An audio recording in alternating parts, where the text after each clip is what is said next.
Look around you. The modern world is infected with a devastating illusion of wealth. You scroll through endless feeds of rented sports cars, leased mansions, and screaming charlatans begging for your attention and your money. They are loud. They are desperate. They are weak.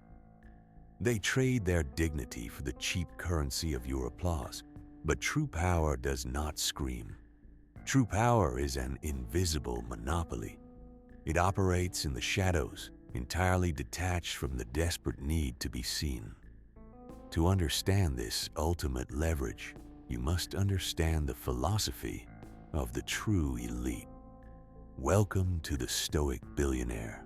Why the 1% move in absolute silence. The masters of the universe do not care about your validation. They care about absolute control. While the masses are distracted by the flashing lights of the circus, the apex predators of the business world are quietly buying the ground the circus is built on. Let us dissect the cold, unyielding architecture of stealth wealth. Chapter 1. The Invisible Monopoly. To the uninitiated, wealth is a loud performance. To the Stoic, wealth is an invisible fortress. Seneca, the Roman philosopher, wrote that a man should avoid showing off, stating, "Let our aim be a way of life not conspicuously different from the crowd, but better." The true elite embody this to perfection. They move through the world without leaving footprints. They drive unremarkable cars. They wear unmarked clothes. They deliberately cultivate a mundane exterior to protect a terrifyingly complex interior. Think of a nuclear submarine. It does not navigate the ocean with flashing lights and blasting sirens. It dives into the crushing black pressure of the deep water. It runs silent. It runs deep. It is completely undetectable, yet it possesses the firepower to obliterate a nation. When a submarine finally surfaces, the war is already over. The Stoic Billionaire operates exactly the same way. By the time the world realizes what they have built, it is entirely too late to compete with them. They have already secured the monopoly. Chapter 2. Cold calculus over emotion. The market is a brutal, merciless machine. It is designed to punish human emotion. It feeds on fear.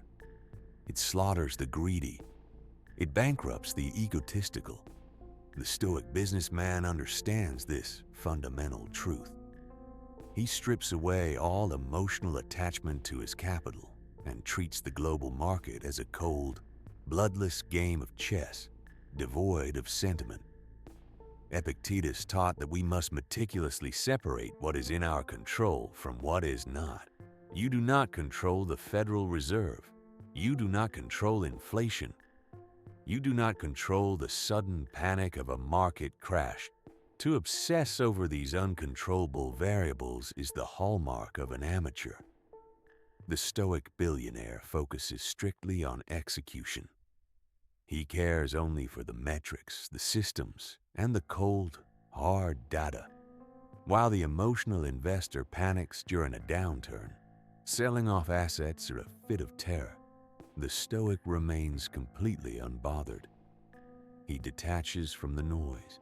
He views a collapsing market not as a tragedy, but as a clearance sale.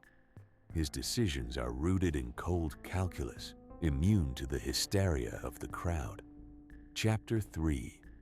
Building the fortress in secret. In the lower echelons of business, competitors waste massive amounts of energy broadcasting their every move. They brag about top-line revenue. They announce their unproven ideas. They seek validation for work they have not yet finished.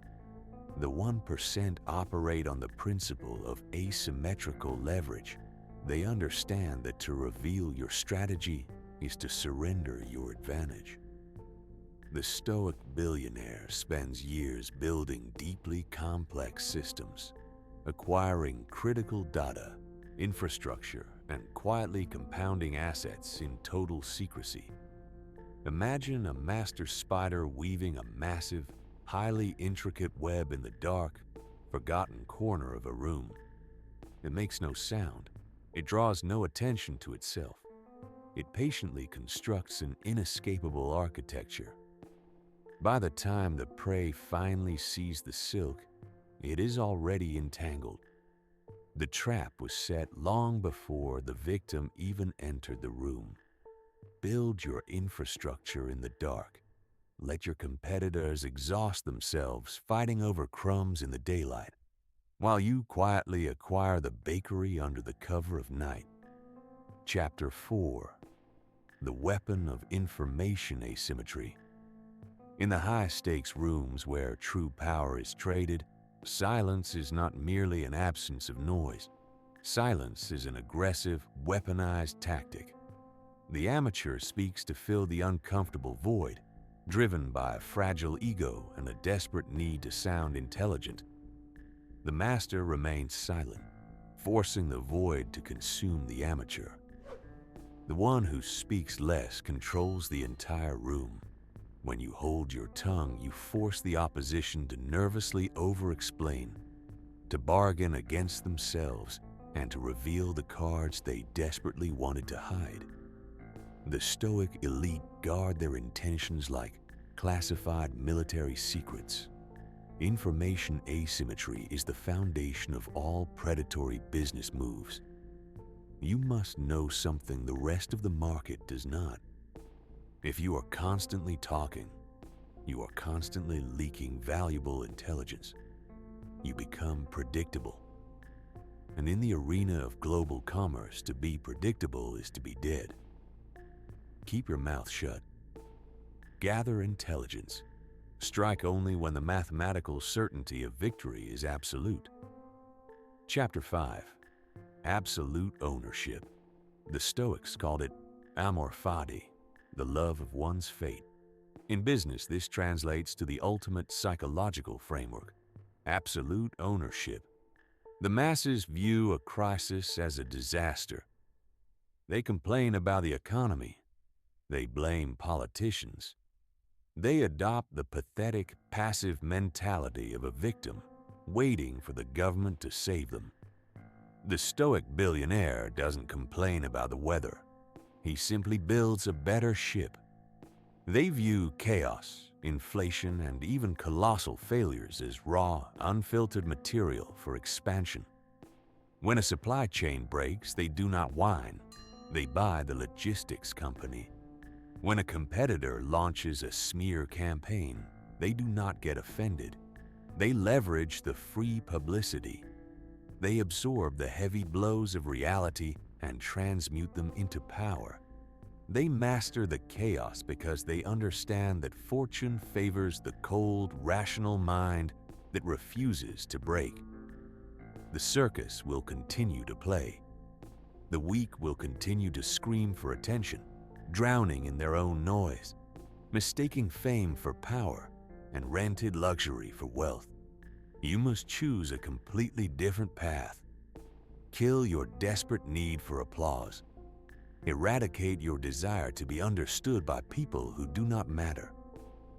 Retreat into the silence. Begin the long, brutal, lonely work of building your empire in the absolute dark. Let them think you have given up. Let them forget your name entirely. When you finally emerge, you will not need to introduce yourself or explain your methods. The world will simply bow. If you possess the discipline to become a force of nature, subscribe to Stoic mindset. Fortify your business mind. Master your fate. And let the 1% show you the absolute power of the unseen.